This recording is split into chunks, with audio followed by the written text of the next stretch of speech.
New court documents are shedding light on the killing of rapper PNB Rock. Gigi Graciette joins us here in studio now with the latest details. I am just overwhelmed by the number of details that have been coming out about this case, a lot of which is a result of your own digging.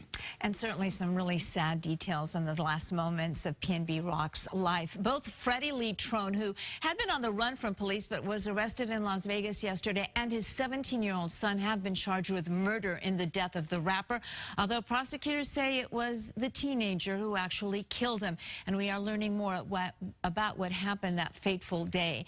Now, the felony complaint starts with a mystery man in red. He has yet to be identified, but prosecutors say he saw PNB Rock and his girlfriend arrive at Roscoe's wearing expensive jewelry. From the wording, it appears he may have been inside the restaurant.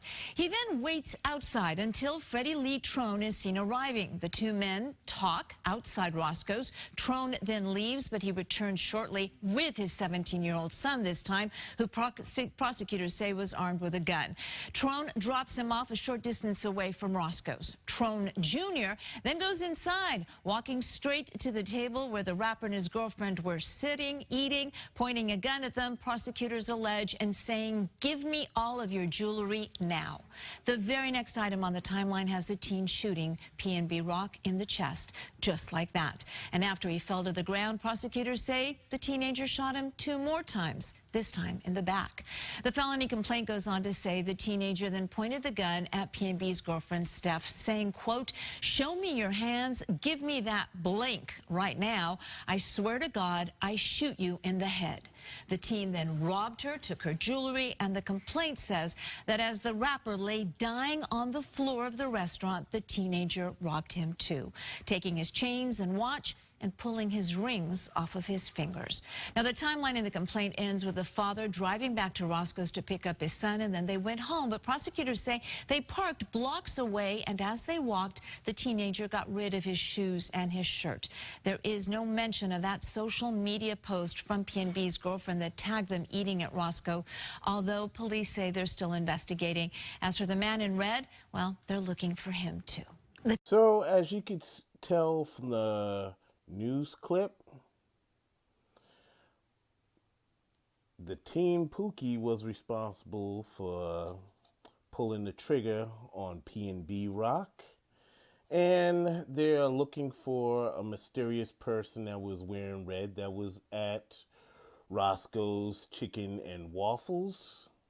Who's that person in red? That could be anyone. Was he affiliated with the Bloods, or was it somebody that the Trone guy knew?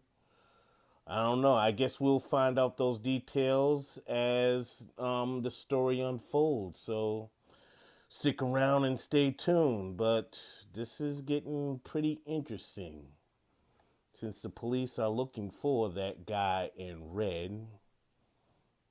And according to the news report, he was in that restaurant. So I'm wondering who he is. I'm wondering if and when they will apprehend him. Well, I'm sure when there's deals to be made, that Trone guy, I'm talking about the father, he'll likely give him up to maybe shave off a few points off of his time that he'll supposedly have to serve. So we'll see what happens from here on in. But this is just a quick update on the PNB Rock case. I'm gonna be following this as it develops.